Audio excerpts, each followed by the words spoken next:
తెలుగులో అవకాశం అనగానే ఎలా అనిపించింది?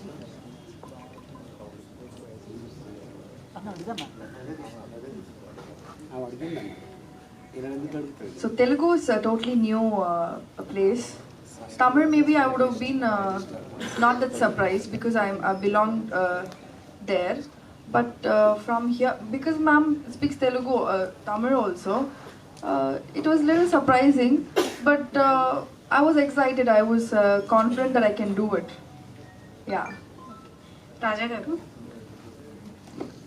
మీరు చూస్తేనేమో హీరో మెటీరియల్, ఎంతకాలం ఇలా అంటే మీ క్యారెక్టర్కి వెయిట్ అయితే ఉంటుంది, బట్ ఎంతకాలం ఇలా? ఎంతకాలం అంటే నా చేతిలో ఉంటుంది. మంచి స్క్రిప్ట్ ఏమైనా తీసుకొస్తే విల్ డూ ఎవ్రీథింగ్. చూస్ చేసుకోవడం as long as there is some good weightage for the characters I will do that. All the best. Naresh garu. Sir Mohan Krishna గారు. నరేష్ గారు మ్యూజిషియన్ క్యారెక్టర్ చేస్తున్నట్టున్నారు వయలిస్ట్గా. ఏంటి మీ మ్యూజిక్ పరంగా మీ అండర్స్టాండింగ్ ఏంటి? వయలిన్ నేర్చుకోవడానికి మీరు ప్రాసెస్ ఏం చేశారు? డైలీ ఇంట్లో కూర్చొని క్లాసెస్ తీసుకుని ట్యూషన్ పెట్టించారు. ప్రొడ్యూసర్ మ్యామ్ ట్యూషన్ పెట్టించారు నాకు. సో సరిగ్గా పదనిసలు కొడతా ఉండేవాడు డైలీ.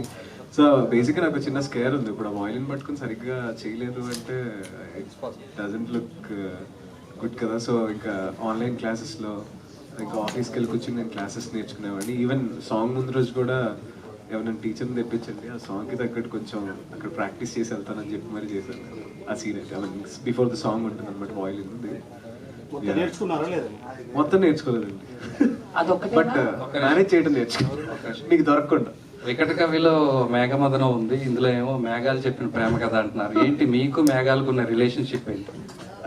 మాకు మేఘాలు ఏమంటే అలా కుదిరేసిందిరా తెలీదు, కుదిరేసింది. మోహన్ కృష్ణ సార్, మీకు సార్ మీరు చాలా తక్కువ మాట్లాడుతున్నారు అండ్ ఎక్కువ కనిపిస్తుంది మీరైతే. సో లవ్ స్టోరీ కావాల్సిన ఒక కలర్ఫుల్గా ఉంది, చాలా విజువల్స్ అన్నీ కూడా. So share something about it. Again what do expect అంటే మీ క్వశ్చన్ మళ్ళీ ఒకసారి. చాలా విజువల్ చాలా బాగున్నాయండి, అంటే కలర్ ప్యాలెట్స్ కావచ్చు, లేదా చాలా పీస్ఫుల్గా అనిపిస్తుంది చూసినట్టు చెప్పి. ఒక మంచి లవ్ స్టోరీ అంటే దాని కథ తగ్గట్టు ఉన్నాయి విజువల్స్ అన్ని. So what kind of homework అంటే లైక్ డిస్కషన్స్ కానీ? హోంవర్క్ అంటే ఫస్ట్ మీటింగ్లో ప్రొడ్యూసర్ గారు చెప్పిండ్రు నాకు గీతాంజలి లాగా ఉండాలి cinematography. Okay madam, will do it and I have done it. So చెప్పండి. That's it. So madam producer garu, ఈ మధ్య ఫిల్మ్స్ అన్ని కూడా కొంచెం ఎర్లీ ఓటీటీ రిలీజ్ వస్తున్నాయి. లైక్ ఎట్లా అంటే రిలీజ్ అయినా థియేటర్ రిలీజ్ అయినా 28 డేస్కి కూడా వచ్చేస్తున్నాయి. సో దానివల్ల ఏంటంటే థియేటర్లో ఆడియన్స్ ఏమనుకుంటున్నారంటే సో పోస్ట్ రిలీజ్ చూద్దాం, ఓటీటీలో 20 డేస్లో వచ్చేస్తుంది కదా అనే ఫీల్లోకి అయితే వస్తున్నారు. సో మీ సినిమాకి ఎలా ప్లాన్ చేసుకున్నారు మ్యామ్? Early OTT or? నా సినిమాని అయితే ఒక 2 వారాలు ఖచ్చితంగా థియేటర్స్లో రన్ చేయాలని చూస్తున్నాను. ఆడియన్స్ ఆదరిస్తే ఇట్ కంటిన్యూస్ అంటే it will continue in the theatre. ఓటీటీకి రావడానికి టైం పడుతుంది. ఆల్ ద వెరీ బెస్ట్ అండి. Vipin sir, so first of all trailer చాలా బాగుంది అని ఇందాక మా అంకర్ మంజుషా గారు చెప్పినట్టు. అండ్ రాధిక గారిని చూసినప్పుడు స్వాతి కిరణ్ ఉంటుంది అలా ఒకసారి ఆ రోజులు గుర్తొచ్చి. అంటే ఇప్పుడు ఈ క్యారెక్టర్కి పర్టికులర్గా ఇంతకుముందు ఎవరైనా అనుకున్నారా, లేదా స్వాతి కిరణ్ రిఫరెన్స్ ఈవిడైతే బాగుంటుంది అని చెప్పేసి అలా తీసుకున్నారు? స్వాతి కిరణం రిఫరెన్స్ మాకు ముందు నుంచి ఉండేదండి. అండ్ రాధిక గారిని అప్రోచ్ అయ్యాము, ఆవిడ చాలా ఇమీడియట్గా యాక్సెప్ట్ చేశాను అనమాట. సో అంత పెద్ద థాటే లేదు అసలు ఆవిడ. మీరు చూస్తుంటే మీరు సినిమాలో ఆవిడ చూసినప్పుడల్లా ఒక గాడ్ లెవెల్ ప్రెజెన్స్ ఉంటుంది ఆవిడ. వెన్ ఎవర్ షీ కమ్స్ మన సినిమాలో ఎప్పుడెప్పుడైతే ఆవిడ వస్తుంటారో there is a god level presence అనమాట ఆవిడది. సో అది ఆవిడకి చెప్పగానే ఇమ్మీడియట్గా she agreed and she was so sweet. Naresh garu sir, అంటే మీ ప్రతి స్క్రిప్ట్ ఛాలెంజింగ్గానే ఉంటుంది. అంటే మీ స్క్రీన్ ప్రెజెన్స్ కానీ లేకపోతే స్క్రీన్ ప్లే కానీ అవి కూడా అలాగే ఉంటాయి. బట్ ఈ మేఘాలు చెప్పిన ప్రేమ కథ స్టోరీ విన్నప్పుడు కానీ చేస్తున్నప్పుడు కానీ సో మీరు ఎలాంటి ఛాలెంజెస్ ఫేస్ చేశారు? ఛాలెంజెస్ అంటే అదే ఇందాక చెప్పాను కదా, వాయిల్ నేర్చుకోవటం, సెల్లో ఒకటి ప్లే చేయటం, అవన్నీ. ఒకటేనా ఫ్లూట్ తబలా అవి కూడా అవి లేవు. చెల్లో ఒక ఇన్స్ట్రుమెంట్ అది ప్లే చేశాను అనమాట సినిమాలో. సో వైలన్ అండ్ చెల్లో ప్రైమరీగా. సో అది అందరూ తెలుస్తారు అదే ఉంటుంది. ఛాలెంజింగ్ అంటే నాకు every character I take it as a challenging బేసిక్గా. అంటే లైక్ అది రియలిస్టిక్గా లాంచ్ అంటే డెలివరీ చేయగలుగుతున్నానా లేదా, ఏమైనా ఓవర్ బోర్డ్ అయిందా, క్రింజ్ అయిందా, అవి నాకు బాగుంటాయి.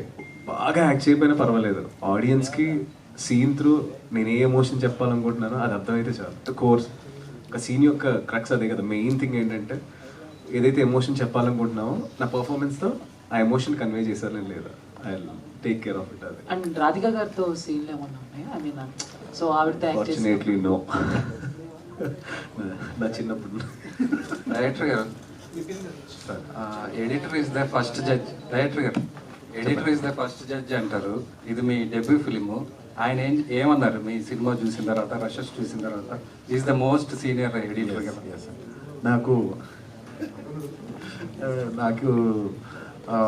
అంటే నాకు మార్తాండ్ గారు ముందు నుంచి తెలుసు అండి. నా డెమో కూడా ఆయన ఎడిట్ చేశారనమాట. అండ్ నేను ఆయనతో చాలా ట్రావెల్ చేశాను. సో ఆయన kind of a Guru to me in film making. చాలా గైడెన్స్ ఇచ్చేవాళ్ళు, ఆయన సెట్కి వచ్చేవాళ్ళు. సో ఫర్ అస్, సో ఈ సినిమా ఏదో మేము షూట్ చేసేసి ఆయనకి ఫుటేజ్ ఇవ్వలేదు. సో మేము ఫుటేజ్ పంపిస్తూ ఉన్నప్పుడు, మేము వాల్పరేలో ఉన్నప్పుడు కూడా ఫుటేజ్ ఇక్కడికి వచ్చేదన్నమాట. సో వాల్పరే షెడ్యూల్ అంతా మోర్ దెన్ 60% ఫిలిం అయిపోయిన తర్వాత sir started working on the edit. So ఆ రోజు నైట్ 12 o'clockకి హీ మెసేజ్ మీ అనమాట, ఫుటేజ్ ఈజ్ లుకింగ్ గుడ్ అని. So that was the first reaction from him. And then we sat, we work together and you will see his magic of editing. Martand gari editing magic మీకు కనబడుతుంది సినిమాలో. విపిన్ గారు, very basic. Sir director గారు, prince Ram Varma గారిని ఏమని చెప్పి ఒప్పించారంటే, మీరు Indian musician కదా. ప్రిన్స్ రామవర్మ గారు, ఆయనకి బేసికలీ ఇది కొంచెం ఈజీ అయింది సార్. ఎందుకంటే ప్రిన్స్ రామవర్మ గారికి ఇది ఆయన క్యారెక్టరే కాబట్టి, సార్ మీ క్యారెక్టర్ మీరే చేయాలి అని. ఆయన ఎక్స్పెక్టేషన్ ఏంటంటే ఏదో పాట పాడమంటారేమో సినిమాలో అనుకున్నారు ఆయన. కాదు, మీరు యాక్ట్ చేయాలి అని అంటే he was really surprised. And he happily agreed. అంటే వేరే ఏదో క్యారెక్టర్ ఆ క్యారెక్టర్లా బిహేవ్ చేస్తుంది. ఆయన ఎలాంటి వాళ్ళు అంటే, వాళ్ళకి ఆయనకంటే చిన్న వాళ్ళని కూడా మీరు అనే పిలుస్తారు అనమాట. సో మేము actually we had to correct the dialogue. So ఆయన నువ్వు అమెరికా నుంచి మెయిల్ రాసింది నువ్వేనా అంటే, నువ్వే, నేను అనను విపిన్, మీరేనా అంటాను అనేసి అన్నారనమాట. సో ఆయన క్యారెక్టర్ ఆయన చేశారు కాబట్టి ఇట్ వాజ్ ఈజీ. ప్రొడ్యూసర్ గారు, అంటే నాన్ థియేటర్కల్ రైట్స్ ఎవరు రిలీజ్ చేస్తున్నారు? బిజినెస్ ఎలా జరిగింది? ఇంకా బిజినెస్ అవ్వలేదు, ఐఎమ్ ట్రైయింగ్. ఓకే, డైరెక్టర్ గారు, అంటే డేట్ అనౌన్స్ చేశారు కదా, 22 ఆగస్ట్ అని. వెళ్దాం అనుకుంటున్నాం, థియేట్రికల్గా వెళ్దాం అనుకుంటున్నాం. నా కంటెంట్ మీద కొంచెం కాన్ఫిడెన్స్. ఓన్ రిలీజా? Yes. Okay. Ya director garu, so extending this question, Radhika గారిది ఎలాగైతే గాడ్ లెవెల్ ప్రెజెన్స్ అన్నారు, సో రామవర్మ గారిని చూసినప్పుడు కూడా some shades of SPB garu గుర్తొచ్చారు. సో ఇఫ్ ఇన్ కేస్ ఆయన ఉండుంటే అప్రోచ్ చేయాలా ఆయన్ని this character? I already answered this question. ఎవరో అడిగారు నన్ను, నాట్ టుడే బట్ బిఫోర్. ఎవరో అడిగారు. యా, అంటే ఆయన ఉంటే డెఫినెట్గా I wanted to work with him. Yeah, I wanted to work with him, SPP గారు. బట్ ఎస్పీ చరణ్ గారితో పాట పాడించుకున్నాం ఈ సినిమాలో. సో విపిన్ గారు, అంటే లొకేషన్ ఎలా కొత్తగా ఉందో ట్రైలర్ కూడా అలాగే కొత్తగా ఉంది, డైలాగ్స్ కూడా చాలా బాగున్నాయి. ఇంకోటి మ్యామ్, దేవి మ్యామ్, మీరు ఇంతకుముందు ట్రేజర్ లాంచ్ అప్పుడు అన్నారు కదా, హీరోయిన్స్ని అడిగాను వాళ్ళు రిజెక్ట్ చేశారు అని చెప్పి. వాళ్ళు చేయడం చాలా మంచి పని అయింది అనిపించింది నవ్య గారిని చూసిన తర్వాత. నవ్య మ్యామ్, మీరు ఏ సోప్ వాడతారు? అంటే రీసెంట్ గా మీ యాడ్ చూసి నేను సింతాల్ సోప్ వాడుతున్నా, అందుకని. Super, this is how you should support. Thank you. You're a real supporter. మీరేం వాడతారు? అదే. Thank you. Thank you so much to all our media friends, and thank you so much for this wonderful interaction with the team. And trailer చూసిన తర్వాత అందరికీ అర్థమైపోయి ఉంటుంది, డెఫినెట్గా cinema థియేటర్లో ఆ సౌండ్, ఆ విజువల్స్తో ఎంజాయ్ చేయాల్సిన మూవీ ఈ సినిమా అని చెప్పేసి. సో